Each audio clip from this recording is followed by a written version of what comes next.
Class 10th के प्यारे विद्यार्थियों नमस्कार। स्वागत है आप सभी का यस के एक्सीलेंस ट्यूटोरियल में। तो आज के इस ट्यूटोरियल में मात्र हम लोग 2 सवाल देखेंगे और ये 2 सवाल में से कोई ना कोई एक सवाल लेंस से अगर पूछता है तो ज़रूर आएगा। ठीक है, इससे पहले हमने दर्पण से जो है 2 सवाल बताए हैं और दर्पण से अगर सवाल पूछा जाएगा तो 2 में से कोई एक जरूर आएगा। तो उसको जो है वीडियो के अंत में आप लोग देख सकते हैं दर्पण से। ठीक है, और लेंस से इन दोनों में से कोई ना कोई एक सवाल जरूर आएगा अगर लेंस से सवाल उठाता है तो। ठीक है, तो लेंस से अगर सवाल उठाता है तो इस 2 टाइप में से कोई एक टाइप का सवाल जरूर पूछेगा 100%। और दर्पण से जो है कोई सवाल उठाता है तो 2 सवाल उसमें भी बताए हैं, उसमें से कोई ना कोई एक टाइप का सवाल जरूर पूछेगा। अगर आपको विश्वास नहीं है तो 4 तारीख के बाद पता चल जाएगा। ठीक है, कि हमारे जो है बातों में कितना दम है। ठीक है, तो यहाँ पे देखिए पहला सवाल है, ज़्यादा बहस नहीं करना चाहते हैं हम। ठीक है, सवाल देखिए और 4 तारीख को पता चल जाएगा कि हमने बताया वो आया कि नहीं आया। ठीक है, तो यहाँ पे देखिए कह रहा है कि किसी अवतल लेंस की फोकस दूरी 15 सेंटीमीटर है। बिंब को लेंस से कितनी दूरी पर रखें कि इसके द्वारा बिंब का लेंस से 10 सेंटीमीटर की दूरी पर प्रतिबिंब बने। लेंस द्वारा उत्पन्न आवर्धन भी ज्ञात कीजिए। ठीक है, तो सबसे पहले हम लोगों को जो दिया गया है उसको ज्ञात करते हैं। तो हल करते हैं और हल में जो है हम लोग वह लिखेंगे जो दिया है। तो दिया है, ठीक है। अब क्या दिया है, तो कह रहा है कि किसी अवतल लेंस की फोकस दूरी 15 सेंटीमीटर है।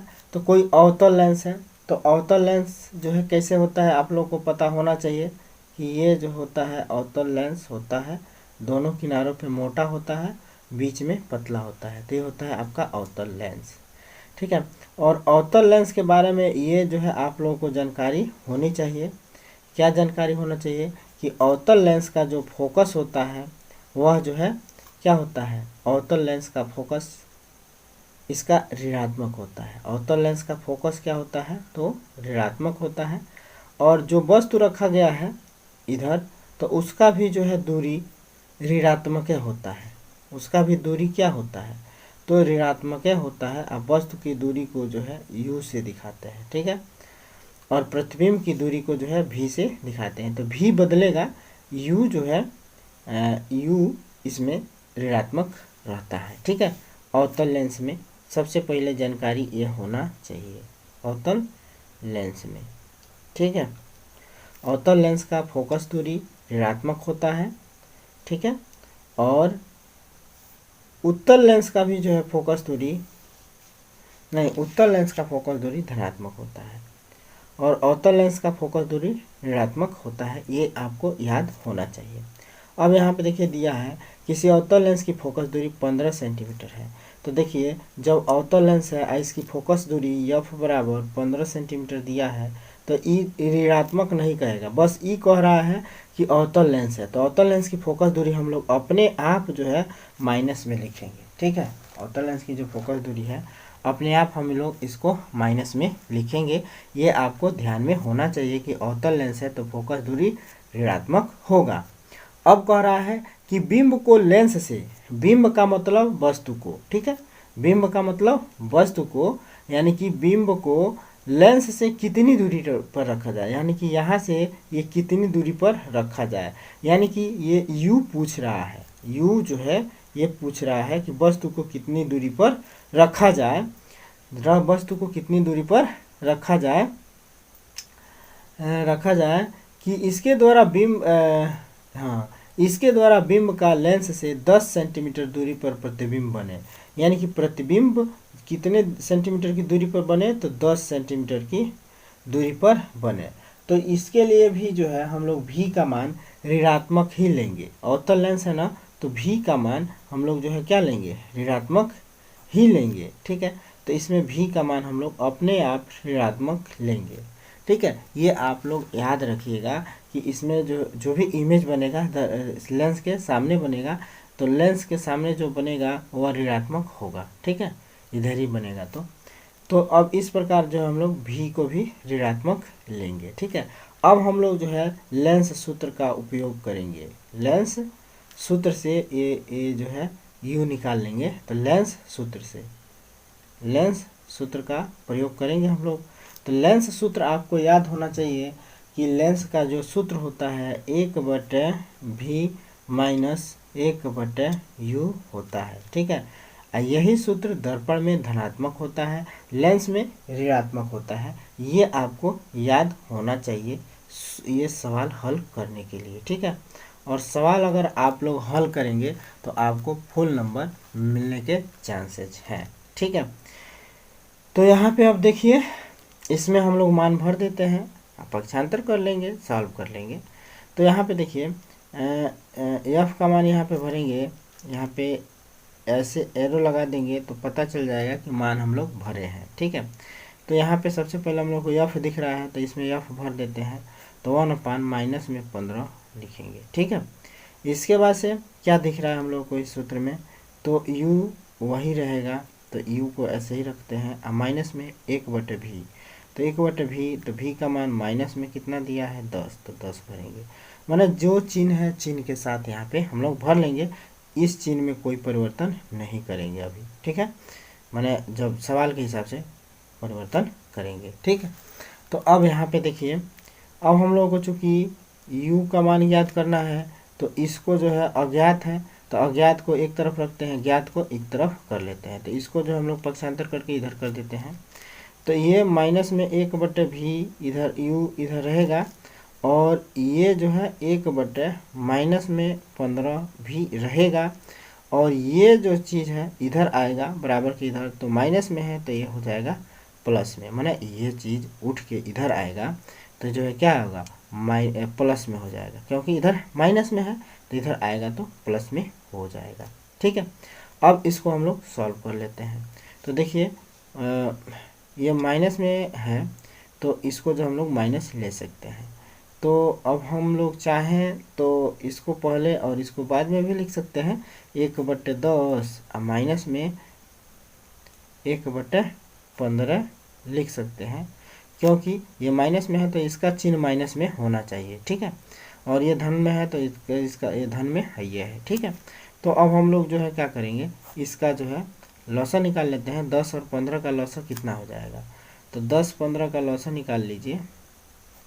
2×5 = 10 नहीं कटेगा, फिर 5 3 से कटेगा 5, 3×5 = 15, फिर अब 5 से कटेगा तो 4×3 = 12, 3 दूना 6 × 5 = 30, तो इसका लॉसा हो जाएगा 30, ठीक है। इसका लॉसा हो गया 30। अब 10 तियाँ 30 और 3 का 1 में गुणा हो जाएगा तो ये हो जाएगा 3।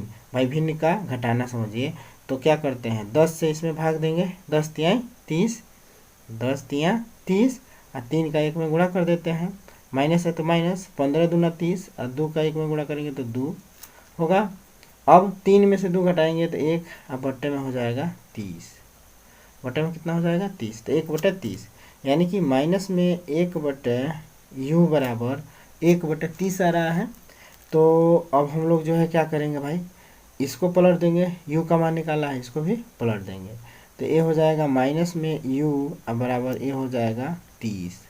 भाई पलटेंगे तो 30/1 होगा, तो 30/1 का मतलब क्या हुआ, माने इसको पलट रहे हैं, पलटने का मतलब 30/1 लिख रहे हैं, ठीक है।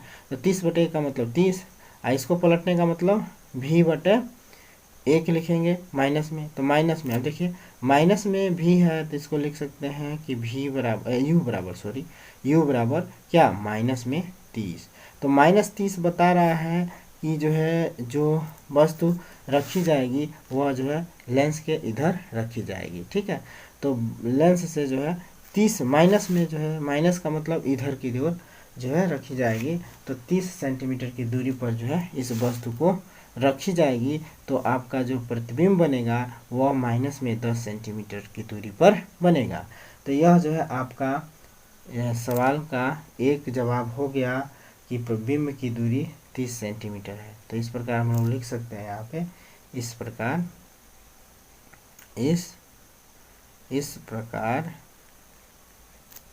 इस प्रकार बिंब या वस्तु, बिंब का मतलब वस्तु, बिंब की दूरी 30 सेंटीमीटर है, 30 सेंटीमीटर है। माने जौन वस्तु रखा जाएगा ना वह 30 सेंटीमीटर की दूरी पर रखा जाएगा। ठीक है, यही हम लोग को ज्ञात करना था u। ठीक है, कह रहा था कि जो है बिंब कहाँ बन रहा है, तो बिंब जो है 10 सेंटीमीटर की दूरी पर है, यानी कि बिंब पहले बन रहा है। ठीक है, तो बिंब पहले बन रहा है, प्रतिबिंब पहले बन रहा है, तो बिंब जो है कहाँ बनेगा, कहाँ रखा जाएगा, तो बिंब को जो है 30 सेंटीमीटर की दूरी पर रखा जाएगा इधर की तरफ। ठीक है, तो संभवतः आप लोग इसको समझ गए होंगे इस बात को कि इसको कैसे हल किया गया है। ठीक है, नहीं समझ में आता है तो एक बार वीडियो को फिर से देख लीजिएगा। ठीक है, अब इसके बाद से हम लोग इसका जो है दूसरे सवाल का जो है हल देखते हैं। ठीक है, तो दूसरा सवाल देखिए, ये क्वेश्चन नंबर 1 का जो है सॉल्यूशन था। अब इसमें क्वेश्चन नंबर 2 का सॉल्यूशन देखते हैं। ठीक है, इन दो सवालों में से एक सवाल जरूर आएगा, ये गारंटी है, अगर लेंस से सवाल उठाता है तो। ठीक है, अब यहाँ पे देखिए, कोई 2 सेंटीमीटर लंबा बिंब है, कोई 2 सेंटीमीटर लंबा। अच्छा, इसमें आवर्धन भी ज्ञात कर, लेंस द्वारा उत्पन्न आवर्धन भी ज्ञात कीजिए। पहला सवालिया में जो है इसका जो है क्या ज्ञात करना है, तो लेंस द्वारा उत्पन्न आवर्धन भी ज्ञात करना है। तो देखिए, लेंस में उत्पन्न आवर्धन का जो सूत्र होता है, तो आवर्धन बराबर आवर्धन का जो सूत्र होता है वह ध पर रहेगा। तो यम बराबर क्या होता है, यम बराबर, इसमें भी जो है वही सूत्र होता है, यम बराबर। अब इसमें जो है भी और यू वाला जो संबंध होगा, भी और यू वाला, भी और यू का जो संबंध होता है ये धनात्मक होता है इसमें। ठीक है, इसमें क्या होता है, धनात्मक होता है। एक जो है एच डैश अपान एच होता है, ये जो है प्रतिबिंब होता है, प्रतिबिंब की ऊंचाई, और ये जो है क्या होता है, बिंब की ऊंचाई होता है। बिंब की ऊंचाई का मतलब ऑब्जेक्ट, और प्रतिबिंब का मतलब इमेज आई। ठीक है ना, एच डैश कहिए चाहे एच आई बटे एच ओ कहिए। ठीक है, तो हम लोग को भी और यू में संबंध पता है, भी में और यू में संबंध पता है, तो आराम से हम लोग ये वाला सूत्र लगाएंगे, भी अपान यू वाला। तो आवर्धन भी अपान यू, तो भी का मान कितना है, माइनस में 10 है, और यू का मान कितना है, माइनस में 30 है ना। तो माइनस माइनस प्लस हो जाएगा, और 10 या 30 हो जाएगा, तो 1/3। तो आवर्धन का मान कितना आ रहा है, 1/3। 1/3 का मतलब हम लोग लिख सकते हैं 0.33। और 0.3 क्या धनात्मक दर्शाता है, कि देखिए यह धनात्मक चिन्ह जो है दर्शाता है कि प्रतिबिंब जो बनेगा वह सीधा तथा आभासी होगा। प्रतिबिंब जो बनेगा सीधा होगा और आभासी होगा। ठीक है, तो यही है प्रतिबिंब का, प्रतिबिंब के संबंध में प्रकृति। यह जो है क्या हो जाएगा, प्रकृति, कि प्रतिबिंब जो है क्या होगा, सीधा बनेगा और आभासी होगा। और साइज बिंब के साइज का 1/3 है, साइज जो है बिंब के साइज का 1/3 है, इसका 1/3 है। ठीक है, साइज जो है अगर देखा जाए तो साइज जो है क्या है, बिंब का 1/3 है, बिंब का यानी कि वस्तु का 1/3 है। 1/3 का मतलब 1/3 है। ठीक है, ये जो आवर्धन हुआ है वस्तु के, जैसे कि अगर वस्तु मान लीजिए वस्तु अगर 12 फीट ऊंचा है, वस्तु अगर 12 फीट ऊंचा है, तो उसका आवर्धन अगर 1/3 हो रहा है, तो इसका मतलब कि 12 का 1/3 हो रहा है। तो 3 चौको 12 यानी कि 4 फुट का रह जाएगा। आवर्धन उसका 1/3 होने का मतलब कि वो वस्तु जो है 4 फीट का रह जाएगा। ठीक है, ये आवर्धन का मतलब होता है। ठीक है, तो जो भी वस्तु है तो उसका जो साइज है वह 1/3 हो जाएगा। ठीक है, अपने पहले के साइज का, यही आवर्धन का मतलब है। ठीक है, तो ये आवर्धन भी इसका हो गया। अब दूसरा सवाल देखते हैं हम लोग। ठीक है, तो दूसरा सवाल देखिए क्या कह रहा है कि कोई लेंस 2 सेंटीमीटर लंबा बिंब, कोई लेंस है 2 सेंटीमीटर लंबा बिंब, तो लंबा बिंब का मतलब, बिंब का मतलब आई, तो आई की ऊंचाई 2 सेंटीमीटर दिया हुआ है, ये भी हम लोग लिख लेंगे, लिखते जाएंगे। बिंब 10 सेंटीमीटर फोकस दूरी के किसी उत्तल लेंस के मुख्य अक्ष के लंबवत रखा गया है। 10 सेंटीमीटर फोकस दूरी दिया हुआ है 10 सेंटीमीटर। अब देखिए और कह रहा है कि यह जो है लेंस कौन सी है, उत्तल लेंस। तो उत्तल लेंस के लिए जो है फोकस दूरी क्या होता है, तो उत्तल लेंस के लिए फोकस दूरी धनात्मक लिया जाता है। ये आप लोग को याद होना चाहिए, उत्तल लेंस के लिए फोकस दूरी धनात्मक लेंगे। और दर्पण में भी उत्तल के लिए जो है फोकस क्या था, धनात्मक था। ठीक है, तो दर्पण में भी फोकस दूरी उत्तल के लिए धनात्मक होगा और अवतल के लिए ऋणात्मक होगा। ठीक है, और उत्तल लेंस में भी फोकस दूरी धनात्मक होगा। ठीक है, तो इसमें फोकस दूरी हम लोग क्या लेंगे, उत्तल लेंस में धनात्मक लेंगे। ठीक है, उत्तल लेंस में फोकस दूरी धनात्मक लेंगे। ठीक है, इसके बाद से जो है अब क्या कह रहा है, लंबवत रखा है बिंब की लेंस से दूरी, बिंब की यानी कि जो बिंब है यानी कि जो वस्तु है उसकी दूरी दे रखा है, कितना है, 15 सेंटीमीटर। तो देखिए इसको जो हम लोग क्या लेंगे, तो बिंब हमेशा जो है ऋणात्मक दिशा में ही रहेगा, चाहे वो दर्पण हो और चाहे ये लेंस हो। ठीक है, इसमें बिंब u का मान हमेशा ऋणात्मक लेंगे। ठीक है, v का मान प्लस माइनस होता है, लेकिन u का मान चाहे लेंस हो चाहे दर्पण हो ये हमेशा जो है माइनस में रहेगा। ये बात आप लोग को याद रखना पड़ेगा सवाल लगाने के लिए। ठीक है, तो ये जो है हम लोग माइनस में लेंगे। ठीक है, तो कह रहा है कि प्रतिबिंब की दूरी याद कीजिए। ठीक है, प्रतिबिंब की स्थिति यानी कि प्रतिबिंब कहाँ बनेगा, स्थिति का मतलब कहाँ बनेगा, तथा साइज ज्ञात कीजिए। साइज का मतलब इसकी हाइट ज्ञात करना पड़ेगा। ठीक है, तो हाइट और इसका आवर्धन भी ज्ञात हम लोग को करना है। ठीक है, तो आवर्धन भी ज्ञात करते हैं और बिंब की ऊंचाई भी ज्ञात कर लेते हैं। ठीक है, तो सबसे पहले हम लोग क्या करेंगे, भी ज्ञात करेंगे।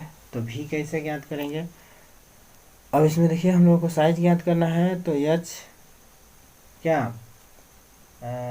प्रतिबिंब की ऊंचाई कह रहा है ना, ये बिंब की ऊंचाई दिया हुआ है, बिंब की ऊंचाई दिया हुआ है, प्रतिबिंब है आई दिया, ओ ऑब्जेक्ट दिया हुआ है। ठीक है, बिंब की ऊंचाई समझ लीजिए दिया हुआ है, और हम लोगों को बी इमेज की जो प्रतिबिंब है उसकी ऊंचाई भी ज्ञात करना है, और इसमें भी ज्ञात करना है। ठीक है, तो ये चीज़ें हम लोगों को याद करना है। तो अब इसके लिए हम लोग क्या करेंगे, मच्छर बहुत लग रहे हैं, तो अब यहाँ पे देखिए हम लोग सूत्र का यूज करेंगे। तो सूत्र क्या होता है, दर्पण सूत्र, लेंस जो सूत्र होता है, तो लेंस सूत्र यही है, 1/v माइनस में 1/u, 1/v माइनस 1/u बराबर 1/f होता है। ठीक है, तो 1/v माइनस 1/u बराबर f लिख देंगे और इसमें मान भर दीजिए और उसके बाद से इसको सॉल्व कर दीजिए। तो मान भर दीजिए, तो 1/v का मान ज्ञात करना है, तो 1/v को यही रहने दीजिए, माइनस में 1/u, तो u का मान माइनस में 15 दिया है, तो माइनस में यहाँ पे 15 भर देंगे। अब बराबर यहाँ पे देखिए 1/f, तो f का मान कितना है, 10 है, धन में है तो 10 लिख देंगे। ठीक है, अब क्या करेंगे हम लोग, अब जो अज्ञात है इसको एक स्टेप और करते हैं, माइनस माइनस प्लस कर देते हैं, तो 1/v माइनस माइनस क्या कर देंगे, प्लस में लिख देंगे 1/15 बराबर 1/10 कर देंगे। ठीक है, अब 1/15 को भी इधर लाते हैं, क्योंकि अज्ञात इधर रहेगा और ज्ञात इधर रहेगा, तो अज्ञात 1/v इधर रखते हैं और इसको भी इधर लाते हैं, तो 1/10 और माइनस में 1/15 हो जाएगा। ठीक है, अब जो है हम लोग क्या करेंगे, 10-15, अब इसका लॉसन लेंगे, तो 10-15 का लॉसन अभी लिए हैं, नहीं तो क्रॉस भी गुणा करा सकते हैं आप लोग, तो देख लीजिएगा, मैंने इसको ऐसे भी आप लोग कर सकते हैं, इसका इसमें गुणा, इसका इसमें गुणा, इसका आपस में गुणा, जैसे 15 एकनम 15 कर सकते हैं, माइनस में 10 एकनम 10 कर सकते हैं, और बट्टे में 15 गुणे 10 कर सकते हैं, 15 गुणे 10 यानी कि 15 10 पर 150, इतना लिख सकते हैं, कोई दिक्कत नहीं है अगर लॉसन निकालना नहीं आता है तो। ठीक है, अब 10 में से 15 में से 10 घटा देंगे तो ये हो जाएगा 5, अब बट्टे में क्या हो जाएगा 150, अब 5 एकनम 5, अब 5 तियाँ 15 है और 0 बढ़ा लेंगे। ठीक है, तो ये हो जाएगा कितना 1/30, तो 1/v का मान हो गया 1/30, तो खाली v का मान कितना हो जाएगा 30, नहीं हो जाएगा, इसको भी पलट दीजिए, इसको भी पलट दीजिए।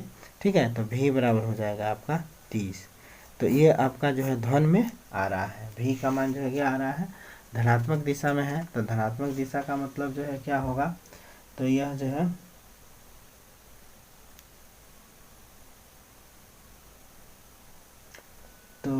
भी का मान जो है भी का मान धनात्मक है, इसका मतलब क्या हुआ कि प्रतिबिंब लेंस के प्रकाशिक केंद्र के दाईं ओर है। माने लेंस के जो है क्या है, प्रकाशिक केंद्र के दाईं ओर है।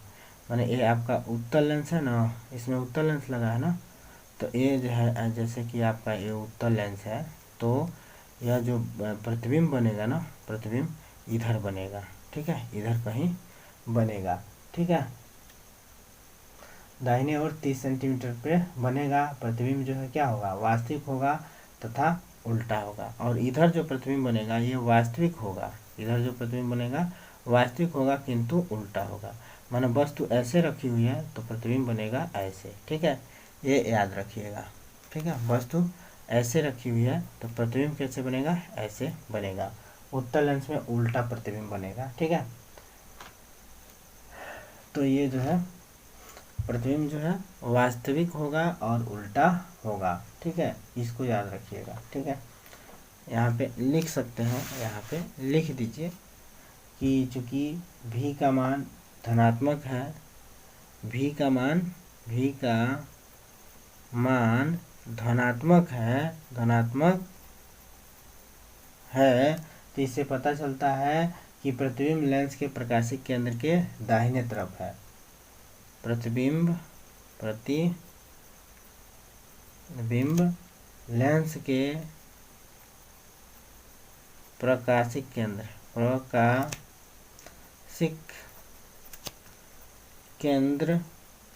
केंद्र के दाईं ओर है, ठीक है, दाईं ओर है, और दाईं ओर 30 सेंटीमीटर की दूरी पर है, 30 सेंटीमीटर की दूरी पर है, ठीक है। और क्या है, दूरी पर है, ठीक है। और प्रतिबिंब जो है क्या है, तो वास्तविक है। प्रतिबिंब क्या है, वास्तविक है, प्रतिबिंब वास्तविक है तथा उल्टा है, तथा क्या है, उल्टा है, ठीक है। वास्तविक प्रतिबिंब है तो ये उल्टा होगा लेंस में, ठीक है, लेंस में जो है क्या होगा, उल्टा होगा। अब जो इसमें क्या कह रहा है, ऊंचाई ज्ञात करने के लिए भी कह रहा है कि जो ये इसमें क्या कह रहा है, देखिए इमेज की जो ऊंचाई है वह कितनी होगी, क्योंकि वस्तु की ऊंचाई दे रखा है। तो इमेज की ऊंचाई निकालने के लिए हम लोग क्या करेंगे, यहीं पे कर देते हैं हम लोग। तो m बराबर क्या होता है आपका, तो m बराबर h और h के संबंध में, तो h प्रतिबिंब की ऊंचाई अब बटा क्या होता है, वस्तु की ऊंचाई, तो वस्तु की ऊंचाई ऑब्जेक्ट। तो प्रतिबिंब की ऊंचाई हम लोग को ज्ञात करना है m बराबर, ठीक है, आवर्धन बराबर हम लोग को जो है क्या करना है, प्रतिबिंब की ऊंचाई ज्ञात करना है। तो इसमें भी सूत्र लगाना पड़ेगा, ये वाला v/u वाला, ये भी सूत्र लगाना पड़ेगा, ठीक है। तो अब हम लोग जो है HI/HO बराबर v/u कर लेते हैं। तो HI का मान यहाँ पे भर दीजिए, अब तो लिखिए दिए, तो HI का मान जो है दिया हुआ है, HI का मान याद करना है, तो HO का मान याद कर लिख दीजिए, तो HO का मान यहाँ पे भर दीजिए 2। और 4। अब v का मान देखिए क्या आया है, तो v का मान जो अभी आया है 30, तो v का मान 30 भर दीजिए। u का मान माइनस में 15 है तो माइनस में 15 भर दीजिए, ठीक है। तो ये जो है क्या हो जाएगा, अब i बराबर नहीं लगाएंगे हम लोग, अब i दोनों बराबर रहेंगे, ठीक है भाई। यम आवर्धन बराबर इतना होता है, तो इतना और इतना बराबर लेके चलेंगे हम लोग। तो अब 2 को इधर क्रॉस गुणा करा दीजिए, तो h खाली बच जाएगा, HI, तो HI बराबर 2 का इधर गुणा हो जाएगा, तो 30 गुणे 2 हो जाएगा, होगा 30 गुणे 2, तो 30 गुणे 2, अब बट्टे में क्या हो जाएगा, माइनस में 15, तो 15 दूना 30 हो जाएगा, माइनस में 2 दूना 4 हो जाएगा। तो ये जो है माइनस में जो है 4 होगा, माइनस में क्या होगा 4, तो -4 जो है प्रतिबिंब की ऊंचाई होगी। और माइनस बताता है कि प्रतिबिंब क्या होगा, उल्टा होगा। माइनस क्या बता रहा है कि प्रतिबिंब उल्टा होगा, और इसकी ऊंचाई जो होगी इस बिंब की, प्रतिबिंब की, ये 4 सेंटीमीटर की होगी, ठीक है। माइनस बताता है कि उल्टा है, ठीक है। तो अब आवर्धन बराबर निकाल लेते हैं। तो अब आवर्धन बराबर निकाल सकते हैं हम लोग यहीं पे, m बराबर h, दोनों का h निकल गया, h आई, अब बच्चे एच ओ हो गया। तो एच आई का मान देखिए कितना है, तो एच आई का मान अभी निकाले हम लोग माइनस में 4। एच ओ का मान जो है दिया हुआ है 2 पहले से, तो 2 दूना 4, तो माइनस में क्या हो जाएगा 2। तो एम का मान कितना हो गया माइनस में 2। तो माइनस में 2 ऋणात्मक हो गया आवर्धन। तो ऋणात्मक आवर्धन दर्शाता है कि उपरोक्त जो है प्रतिबिंब जो है क्या होगा, 2 गुना आवर्धित होगा, 2 गुना आवर्धित, 2 गुना बड़ा होगा। यानी कि वस्तु आपका 2 सेंटीमीटर है, वस्तु आपका 2 सेंटीमीटर है, तो आपका जो प्रतिबिंब की हाइट होगी वह जो है 4 होगी। ठीक है, प्रतिबिंब की हाइट है क्या 4 है ना। आवर्धन 2 आने का मतलब कि वस्तु से 2 गुना बड़ा, वस्तु से 2 गुना बड़ा। तो वस्तु आपका 2 सेंटीमीटर का है, तो जो है प्रतिबिंब जो बनेगा वह 4 सेंटीमीटर का बनेगा। 2 गुना बड़ा मतलब 4 सेंटीमीटर का बनेगा। ठीक है, तो ये आपका जो है सभी सवाल हो गया। बस आवर्धन बराबर लिख दीजिएगा माइनस में 2 सेंटीमीटर, एग्जामिनर समझ जाएगा। ठीक है, तो बस यही था आपका जो है सवाल। और इन दोनों सवालों में से कोई एक टाइप का सवाल ज़रूर पूछेगा, 100% आप लोग हमसे लिखित ले सकते हैं। ठीक है, इन दोनों सवालों में से कोई ना कोई एक ज़रूर आएगा। नहीं समझ में आता है तो इसको रट्टा मार लीजिए। ठीक है, तो फिर मिलते हैं दोस्तों अगले वीडियो के साथ, तब तक के लिए जय हिंद।